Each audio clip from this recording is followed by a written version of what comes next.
사도행전 1장 1절에서 8절, 11절 말씀, 우리 신약성경 188페이지, 7페이지쯤 되죠. 제가 먼저 읽고 우리 교독하도록 그렇게 하겠습니다.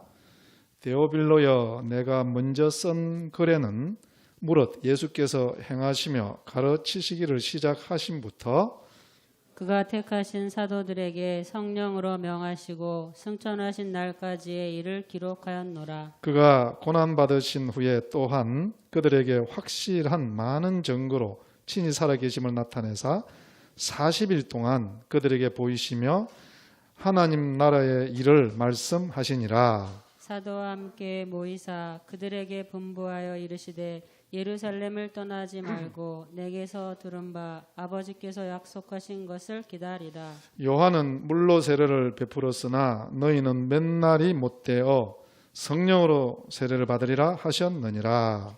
그들이 모였을 때에 예수께 여쭈어 이르시되 주께서 이스라엘 나라를 회복하심이 이때니까 하니 이르시되 때와 시기는 아버지께서 자기의 고난에 두셨으니 너희가 알 바 아니요. 오직 성령이 너희에게 임하시면 너희가 권능을 받고 예루살렘과 온 유대와 사마리아와 땅끝까지 이르러 내 증인이 되리라 하시니라. 이 말씀을 마치시고 그들이 보는데 올려져 가시니 구름이 그를 가리어 보이지 않게 하더라. 올라가실 때에 제자들이 자세히 하늘을 쳐다보고 있는데 흰 옷 입은 두 사람이 그들 곁에 서서 같이 합니다. 이르되 갈릴리 사람들아 어찌하여 서서 하늘을 쳐다보느냐.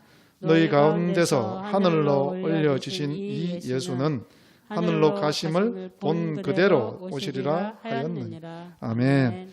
네, 이 말씀으로 보좌에 앉으신 예수님, 이런 제목을 가지고 오늘 말씀을 같이 나누도록 하겠습니다.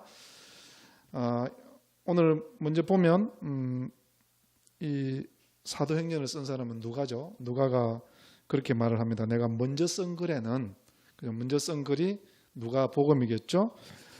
예수님께서 행하시고 가르치시기를 시작하신부터, 그리고 사도들을 택해서 성천하시기까지의 그런 내용을 복음서에 기록하고 있다. 복음서에 보면 예수님 십자가에 죽으시고 부활하시고 그리고 성천하신 것까지 이렇게 기록이 되어 있지 않습니까? 그리고 예수님께서 이제 이 누가는 그 부활하시고 난 뒤에 성천하시기까지의 시간이 이 40일이라는 거예요. 그래서 그 3절에 보면 고난 받으신 후에 하나님의 나라의 일을 40일 동안 제자들에게 말씀하셨다.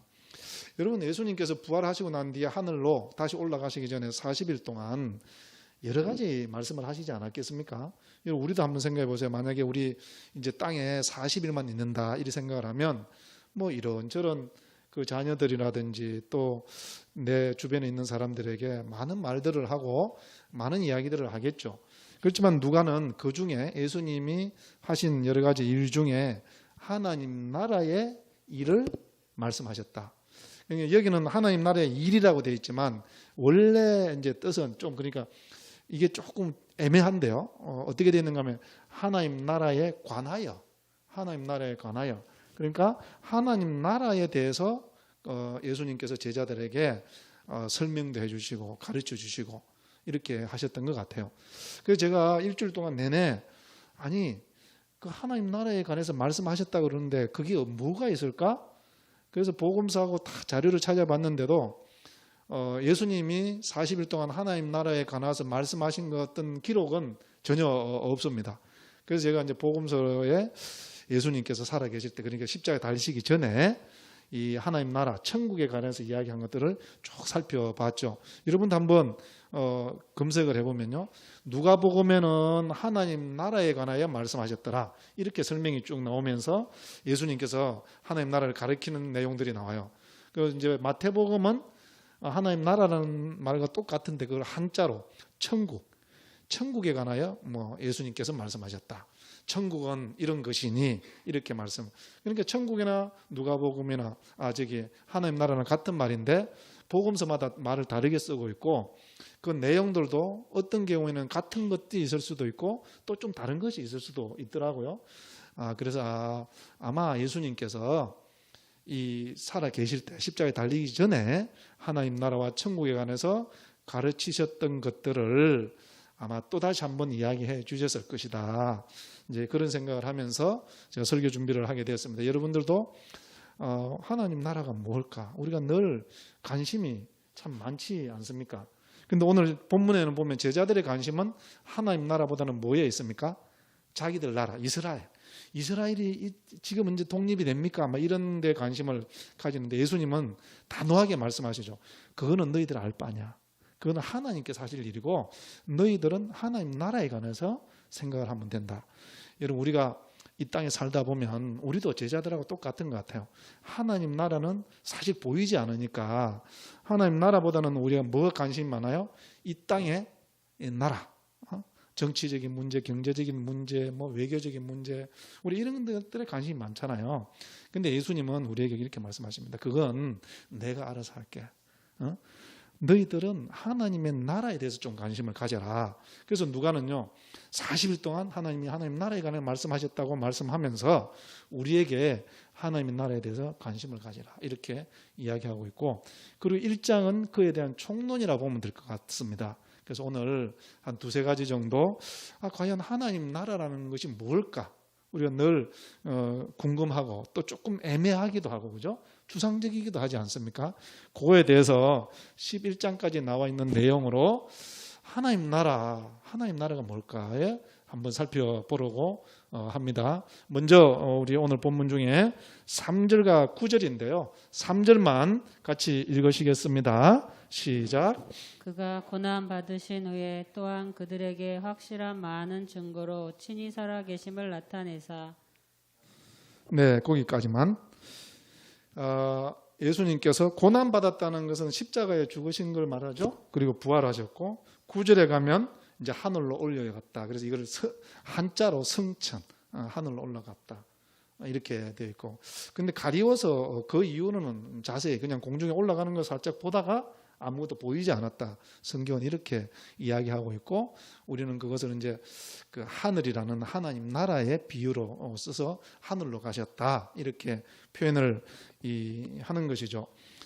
여러분 이제 여기서 우리가 먼저 조금 확인을 하고 넘어가야 될 게 뭔가 부활하고 십자가에 죽으시고 부활하고 그리고 나서 성천하셨다는 뜻, 그러니까 하늘로 가셨다는 뜻이 뭐냐, 그냥 우리 곁에서 멀어져 버렸다 이런 의미가 아니고요. 예수님이 이제 뭐가 됐다? 왕이 되셨다. 그러니까 하늘에 오르셨다는 것은요, 이제 의자에 앉아서 이 땅을 통치하기 시작하셨다 이런 뜻이 돼요. 이게 제 말이 아니고 사도행전 우리 오늘 본문 2장으로 조금 넘어가 보면 36절에 제가 읽어볼 테니까 한번 들어보세요. 그런즉 이스라엘 온 집은 확실히 알지니 너희가 십자가에 못 박은 이 예수를 하나님이 주와 그리스도가 되게 하셨다. 주라는 것은 왕이거든요. 그러니까 예수님께서 성천하셨다 이런 말이 나오면 그 무슨 뜻인가 하면 이제 이 땅에 떠나버렸다 이런 뜻이 아니고요. 오히려 반대. 이제 이 땅을 다스리는 왕으로 대관식을 취임식을 했다 이렇게 보면 될 거예요. 우리가 이제 대통령 선거하면 이렇게 투표를 쭉 하지 않습니까?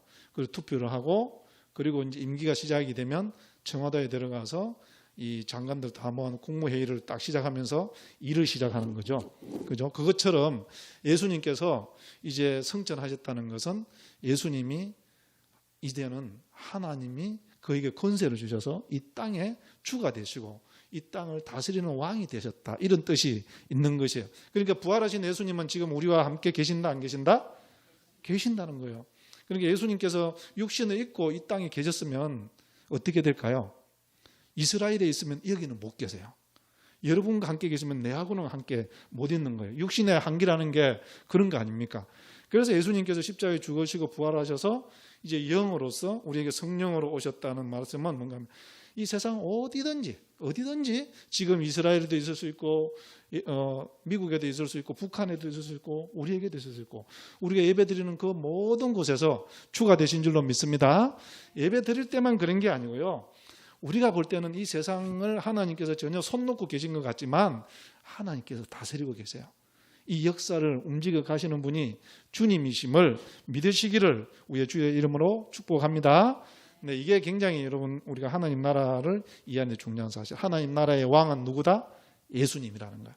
그런데 여러분 여기서 중요한 것은 그 예수님이 왕이 되셨는데 어떻게 소개하고 있습니까? 십자가에 죽으셨더라. 십자가. 여러분 보통 우리가 세계 역사나 제국의 역사를 보면 왕이 되려면 죽으면 왕이 될 수 있습니까? 없습니까? 죽으면 왕이 못 돼요. 그렇죠? 패배했는데 어떻게 왕이 될 수가 있겠어요? 왕이 되려면 적을 무너뜨리고 죽이고 어떻게 해요? 내가 이겨야 되는 것이죠. 그런데 이 예수님이 왕이 된 것은 참 독특해요. 죽으심으로 왕이 되셨다는 거예요. 할렐루야.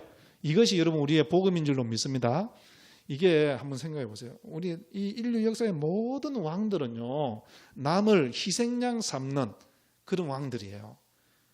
그죠? 백성들을 위해서 자기가 죽는 왕이 아니라 자기가 왕이 되기 위해서 백성들을 희생양 삼는. 그런데 우리 예수님은 거꾸로라는 거예요. 백성들을 위해서 자신이 희생양이 되셨다는 거예요. 그래서 우리는 예수님을 보고 선한 목자다, 참 왕이다, 왕 중의 왕이다. 뭐 왕 중의 왕이라는 게 제일 큰 왕이다, 미국 대통령보다 크고 이런 뜻이 아니고요. 왕들이 많이 있는데 가짜들이라는 거예요. 예수님만이 진짜다. 왜? 그분이야말로 십자가의 죽으심으로 우리의 참된 아버지고 우리의 생명의 주라는 것들을 증거했기 때문에. 여러분, 저는 예수님께서 우리의 왕이심을 참 감사하고, 또 그런데 그보다 더 감사한 것은 그분이 나를 대신해서 죽으심으로 해서 나의 주가 되셨다는 것. 이것이 우리의 참 행복한 고백인 줄로 믿습니다. 그렇습니다. 여러분, 세상 모든 제국의 왕들은 자기의 이름을 높이고 자기의 나라를 세우기 위해서 백성들을 희생시켰죠.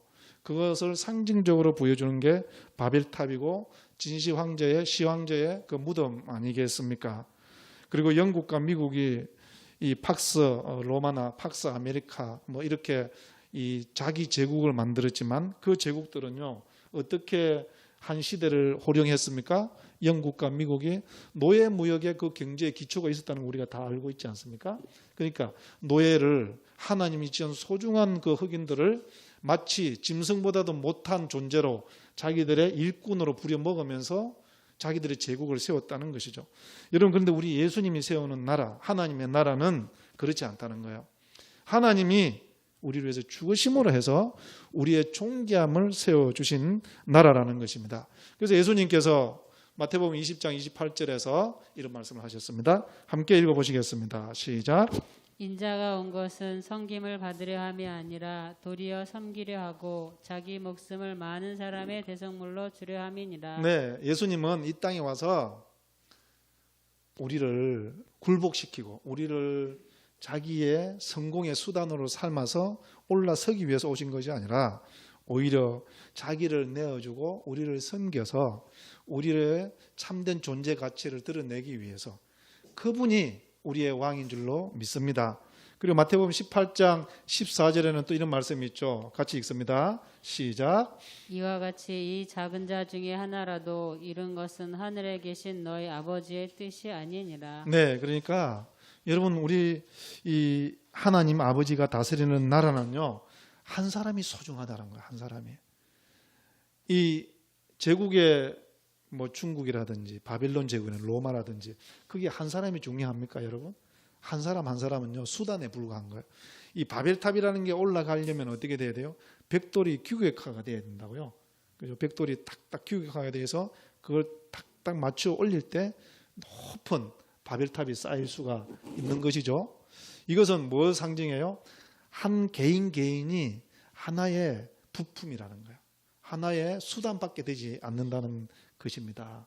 근데 하나님 나라에서는 하나님이 우리를 위해서 죽으신다는 말씀은 뭔가 하면요, 우리 한 사람 한 사람을 너무너무 귀하게 여기고 있다는 것들, 이 사실을 이야기해 주고 있는 것이죠. 여러분, 우리가 하나님 나라라고 이야기할 때 그게 추상적이지만 가만히 생각하면 그러면 되는 거예요. 한 사람 한 사람이 존귀하게 여김을 받는 그곳이 하나님의 나라인 거예요. 여러분, 우리의 회사는 어떨까요? 우리가 다니는 회사는 존귀함을 받습니까? 그런 것도 뭐 가끔 있겠지만 그러지 못하죠. 학교는 어떻습니까? 가정은 어떤 것 같아요?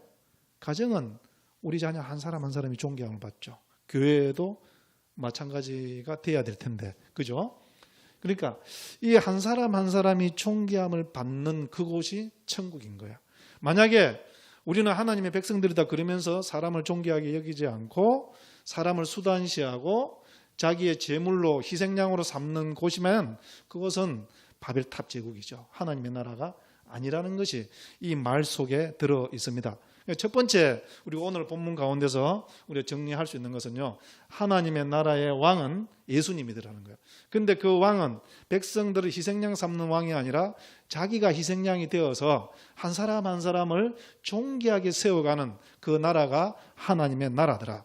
여러분, 저와 여러분의 삶 가운데서 이 세상의 가치관을 따라서 우리도 모르게, 내 자신도 모르게 사람들을 업신여길 때가 있고요, 내보다 조금 낫다고 생각하는 사람이 있으면 굽신거릴 때가 있죠. 여러분, 그러지 않게 되기를 우리 주의 이름으로 축복합니다. 우리 하나님 믿는 사람은 내 자신도 존귀한 것이고 다른 사람에 대해서도 존귀하게 대할 줄 아는, 그때 한 사람 한 사람이 솟아나게 되고 살아나게 되고 다시 솟아오르게 되는 것 아니겠습니까? 여러분, 이 봄에 들판에 나가보면 각종 꽃들과 새싹들이 피어나죠. 식물학자들이 말을 하는데요, 우리가 말할 때 잡초, 이름 없는 꽃이 있지 않습니까? 근데 학자들이 볼 때는 이름 없는 꽃이 하나도 없다는 거예요. 다 이름이 있고 다 자기 주어진 그 어떤 자기 나름대로의 아름다움이 있다고 이야기를 하더라고요. 여러분, 한 들에 우리 발에 밟히는 풀이 그 이름이 있고 그 아름다움이 있다면 그 중에 하나님께서 지으실 때 최고의 존재로 지으신 사람이야 어떻게 하겠습니까? 여러분, 우리는 이 세상을 살다 보니까 우리도 모르게 내가 업신여김을 당할 때도 있고, 그래서 나도 다른 사람을 업신여길 때도 있습니다. 그렇지만 여러분, 이것은 우리가 잠깐 그럴 수는 있지만 이럴 때마다 내 생각을 다시 고쳐 먹어야 돼요. 뭔가 잘못되었구나, 내 생각을 바꿔야 된다. 여러분, 우리는 존귀한 자들인 줄로 믿습니다. 하나님 나라는 그런 나라예요. 우리가 너무너무 존귀해서 그 왕이 죽으셨다니까요. 그리고 우리를 다시 회복시키는 그곳이, 여러분의 가정이 그렇게 되기를 우리 주의 이름으로 축복합니다. 또 우리 교회가 그렇게 되기를 우리 주님의 이름으로 축복합니다.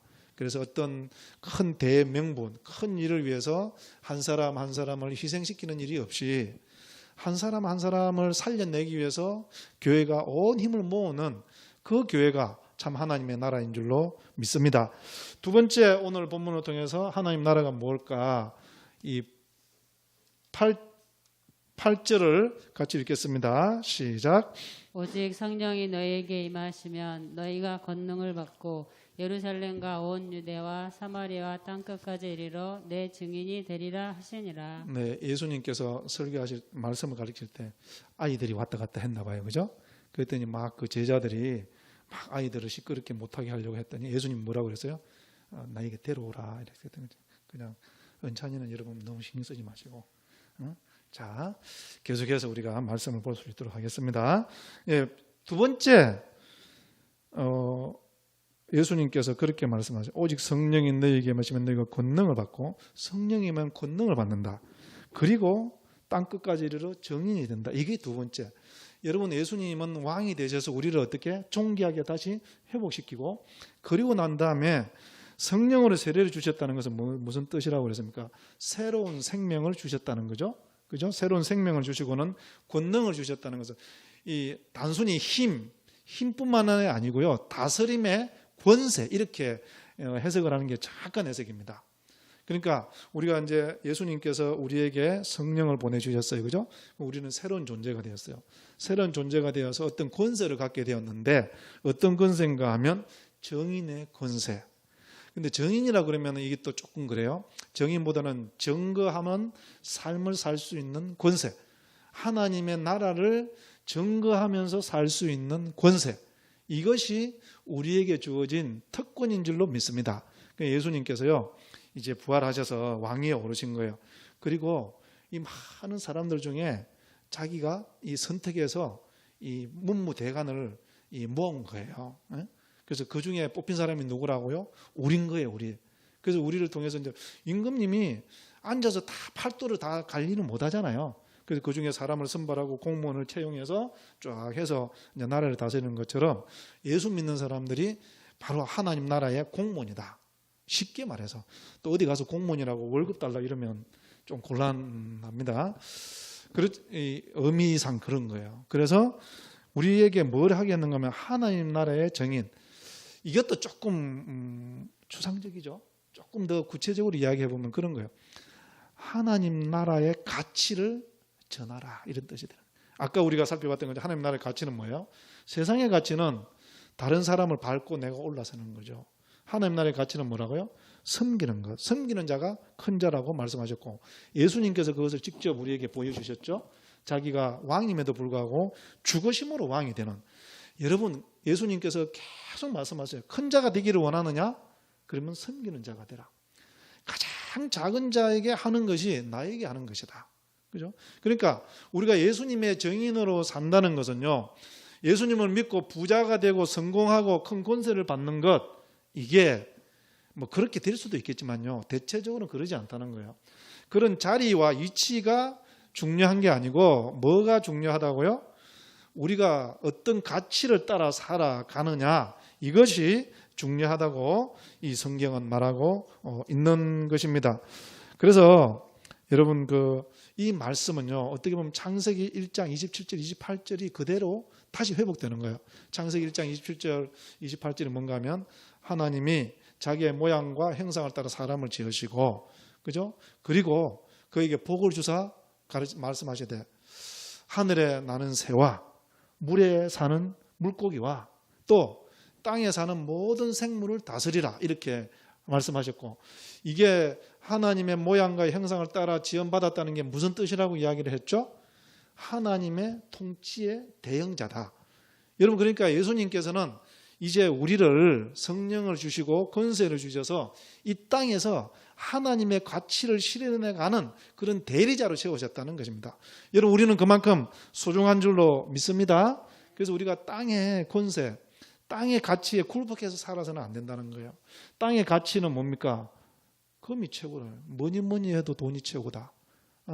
또 어떤 수단과 방법을 가리지 않고 높은 자리에 올라가면 속된 말로 장땡이다. 이게 세상의 가치예요. 누구를 죽이고 희생양 삼아서라도 내가 올라가야 되는 것, 이게 성공이라고 말하는 것입니다. 그런데 하나님의 나라는 그게 아니죠. 하나님 나라는 조금 전에 살펴봤던 것처럼 남들을 위해서 내가 희생할 수 있는 것, 그죠? 작은 자의 고통을 내가 공감하면서 함께 손잡아 줄 수 있는 그 가치를 따라 살 때 하나님의 참된 대리자가 되는 것이고, 그래서 세상의 그런 가치에 당당해야 된다. 여러분, 왜 우리가 돈이 없다고 부자들에게 무릎을 꿇어야 됩니까? 왜 우리가 대통령에게 무릎을 꿇어야 돼요? 대통령이 우리 앞에 무릎을 꿇어야죠. 왜 우리가 부자 앞에 무릎을 꿇어야 돼요? 그럴 이유가 하나도 없습니다. 그들이 부자가 된 것은 알고 보면 우리의 수고와 노력이 다 들어가 있는 거예요. 대기업이 지금처럼 그렇게 삼성이나 뭐 이런 데가 한국을 먹여 살린다고 천만의 말씀. 나라의 세금이 거기에 얼마나가 들어가 있는데요. 그러니까 제가 이야기하는 것은 거기에 대해서 뭐 잘못됐다 이런 뜻이 아니라요. 우리가 이 세상의 가치에 굴복하지 말고 당당하게 돈과 금은 우리의 인생을 좌우할 수 없다는 것들에 대해서 분명하게 선포하는 저와 여러분 되기를 우리 주의 이름으로 축복합니다. 왜 가난하다고 기가 죽어야 돼요? 그럴 필요가 없죠. 내가 게을러서 가난하게 되었으면 조금 반성하고 다시 열심히 살면 되는 거예요. 돈이 없어서 조금 가난하면 불편하게 살면 되는 것이지 왜 내가 꿀리게 삽니까? 꿀릴 필요가 뭐가 있어요? 이 말이 그런 말이에요. 우리는 누구라고요? 세상의 그 가치에 고개 숙이고 무릎 꿇고 사는 사람이 아니라 나는 하나님 나라의 공무원이다. 그죠? 내가 청렴하게 살수록 더 뭐라고요? 자랑스러울 수 있어야 되는 존재라는 것을 믿으시기를 우리 주의 이름으로 축복합니다. 여러분이 현 정권을 보십시오. 좀 청렴하게 하고 좀 개혁을 하려고 했는데 거기에 세우는 장관들이라든지 뭐 청와대 뭐 무슨 실장들이 따지고 보니까 어때요? 월세 줄인다고 해놓고는 월세 더 많이 받고 있고, 강남에 집 사지 말자 해놓고는 강남에 집 다 가지고 있고, 부끄러운 일이 되어버리는 거예요. 여러분, 우리가 하나님 나라의 공무원들이라고 그러면 이 세상의 가치대로 살아가는 것이 부끄러운 일이 언젠가는 될 줄로 믿으시길 바랍니다. 여러분, 저는 우리 모두가 가난하게 살자 그런 이야기가 아니고요. 부자가 될 사람도 있을 것이고 가난하게 살 사람도 있을 것이라는 거예요. 부자라고 해서 남을 무시해서도 안 되고 가난하다고 해서 무릎 꿇고 살 필요가 없다라는 것들. 왜? 우리는 하나님 나라의 권한을 위임받은 공무원들이기 때문에. 여러분 믿으십니까? 여러분, 두 번째가 그 이야기예요. 온 땅까지 가서 내 정인이 되라. 여러분, 우리가 이 땅에 살아가는 것 돈 많이 벌기 위함 아니라는 것들을 분명히 해야 돼요. 성공하는 것이 우리의 인생의 목표가 아닙니다. 이렇게 이야기하면 세상이 가르친 것과 완전 충돌하죠? 그렇죠. 하나님 나라는 세상과 충돌하는 것이죠. 성공하라고 가르치고 높은 지위에 올라가라고 가르치는 것이 아니라 하나님의 그 가치대로 따라서 살아가라고 외치는 것이 교회인 줄로 믿습니다. 그래서 세상 사람들이 볼 때 자기들이 부끄러워야 돼요. 수단 방법을 가리지 않고 남을 밟고 높은 자리에 올라갔는데 보니까 너무 부끄러운 거예요. 그죠? 재산은 많이 모았는데 너무너무 창피한 거예요. 여러분, 우리 그리스도인들이 그렇게 살아낼 때 이 세상은 참된 변화가 오게 될 것입니다. 다니엘서 3장 28절 29절 한번 읽어볼까요? 같이 읽습니다. 시작. 느부갓네살이 말하여 이르되 사드락과 메삭과 아벳느고의 하나님을 찬송할지로다. 그러므로 내가 이제 조서를 내리노니 이는 이같이 사람을 구원할 다른 신이 없음이니라. 이게 누구 고백입니까? 느부갓네살. 바벨론 제국의 최고 위에 있는, 바벨탑의 최고 위에 있는, 자기가 최고라고 말했던 사람이에요. 그러면서 금상을 세워놓고 모든 백성들에게 음악이 울리면 절하라고 그랬죠. 그죠? 숭배하라고 그래요. 여러분, 이것은요, 그렇게 보면 돼요. 황제 숭배이기도 하지만 금 숭배예요. 모든 사람들에게 금의 가치를 집어넣고 금 앞에, 돈 앞에 절하게 만드는 그런 이 모양을 보여주는 거예요. 근데 이제 다니엘의 세 친구들이 그것을 거부하죠. 우리는 금신상에 절할 수 없다. 사람에게 절할 수 없다. 이것은요, 그 바벨론의 가치에 내가 넘어가지 않겠다. 무릎 꿇지 않겠다라는 선언인 것이죠. 그랬더니 어떻게 됩니까? 풀무불에 집어 들어갔죠. 풀무불에. 죽음을 들어간 거예요. 그래도 이 사람들이 하는 말이 뭐였어요? 내가 풀무불에 너가 나를 집어넣고 죽일지라도 하나님이 나를 구해 주실 것이고, 만약 하나님이 구해 주시지 않아서 내가 죽을지라도 나는 네 가치에 내가 무릎 꿇지 않겠다. 이렇게 이야기를 한 것이죠. 그런 마침 결론이 어떻게 됩니까? 이 느부갓네살의 고백이 나오는 거예요. 이 다니엘의 세 친구들은요, 하나님 나라를 증거하며 살았던 거죠. 목숨을 걸고 살았더니 자기를 죽이려 했던 그 느부갓네살이 어떻게 해요? 하나님이 참된 왕이십니다. 사랑하는 성도 여러분, 십자가에 달려 죽으신 예수님이 우리의 왕이 되셨음을 반드시 마음 가운데 새기시기를 우리 주의 이름으로 축원합니다. 그래서 우리의 삶의 가치도요, 입술로만 그것이 내 아멘입니다 생각만으로 아멘이 아니고요, 내 삶이 그런 가치를 따라가야 되는 거예요. 내가 따르는 왕은 십자가에 죽으셔서 왕이 된 분이에요. 나를 섬김으로 왕이 된 분이지 나를 억누르고 나를 짓눌러서 왕이 된 사람이 아니다. 여러분, 우리 모두가 그런 하나님의 공무원들이 되기를 주의 이름으로 축원합니다. 세 번째 한 가지 더 보면 이 8절 뒤에서 우리 8절 같이 읽겠습니다. 시작. 예루살렘과 온 유대와 사마리아 땅끝까지 이르러 내 증인이 되리라 하시니라. 네, 그러면 이제 이 세 번째 이 8절 말씀은 여러분 가만히 한번 보세요. 이 예루살렘과 온 유대와 사마리아 땅끝까지 이르러 내 증인이 되라.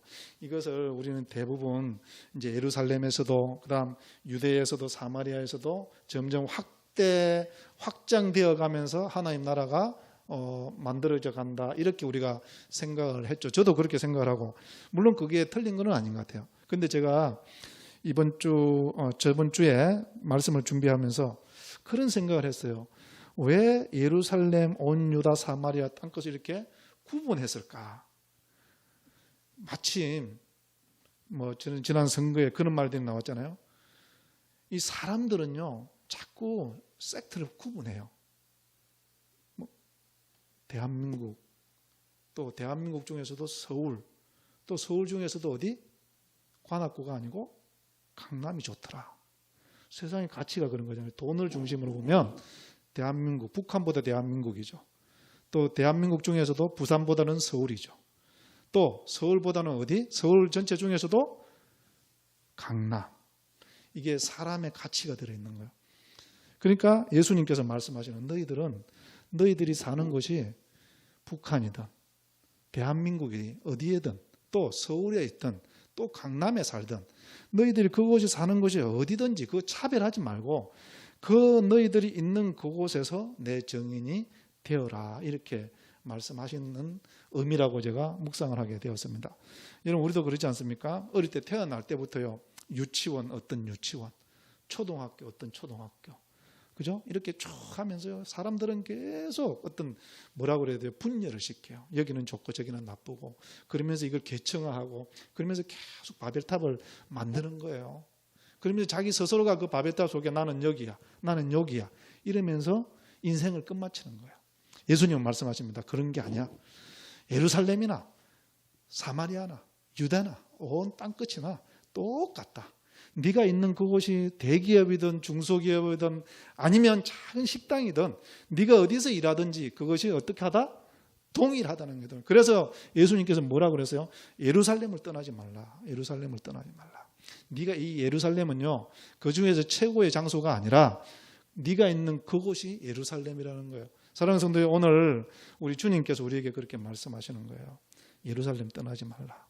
네가 있는 곳을 사람들이 뭐라고 말할지는 모르겠지만 대기업이라고 칭찬할 수도 있고 네가 다니는 회사 이름 없는 회사라고 너를 얕잡아 볼 수도 있지만 그곳이 너에게 예루살렘이다. 떠나지 말고 그곳에 있어서 하나님의 가치를 실현하는 삶을 살아내어라.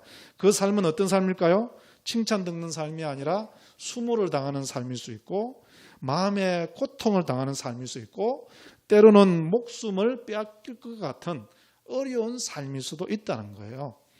우리 성경에 나오는 인물들이 다 그렇지 않습니까? 그죠? 하나님이 정해준 그 예루살렘에 가서 인생을 다 바치는 거죠. 그런데 하나님께서는 그것을 통해서 놀라운 승리, 하나님의 땅을 만들어 가더라는 거죠. 아펜젤레라는 사람을 선교사 아시죠? 제가 몇 번 소개했잖아요. 양화진에 가면 선교사 무덤이 쫙 있습니다. 그 중에 아펜젤레의 무덤은 빈 무덤이에요. 시신이 들어가지를 못했어요. 왜 그랬다고 그랬죠? 그가 목포에 이제 성경 번역 회의를 하러 가다가 군산쯤, 위치가 정확하지는 않은데 군산쯤 갔을 때 그 앞바다에서 이 일본 화물선하고 배가 충돌이 돼서요, 그게 파손이 됐어요. 그래 이 같은 사람들이 이제 죽어가는 거예요. 그리고 이 아펜젤러가 이 통역자가 필요했잖아요. 그래서 통역자 자매 한 사람을 데리고 가다가 이 자매가 죽어가니까 그 자매를 구해서 자기에게 목마를 태우고 그 자매는 구조를 받게 하고 자기는 거기서 끝내 숨져서 바닷속에 잠겨버린 거예요. 그리고 그 시신을 구하지를 못하고 그 무덤에는 시신이 없어요. 여러분, 아펜젤러가 여기서는 내가 죽기에 너무 아깝다. 저 소년이 죽는 게 내가 사는 게 낫지 뭐. 이렇게 삶의 가치를 따랐다면, 세상의 가치를 따랐다면 죽는 것이 어리석은 거예요. 하나님의 나라의 가치는 뭐라고요? 아펜젤러가 중요해요? 그 한 자매가 중요해요? 똑같은 거예요. 거기서 누가 왕이 됩니까? 그 자매입니까? 아니면 이 아펜젤러입니까? 세상이면 힘센 사람이 왕이죠. 근데 이 아펜젤러는 예수님을 따라서 왕이 내가 저 백성을 구해야지, 그런 마음으로 자기는 물속에 잠겨갔고 그 여인은 자기의 죽음을 통해서 살게 했던 것이죠.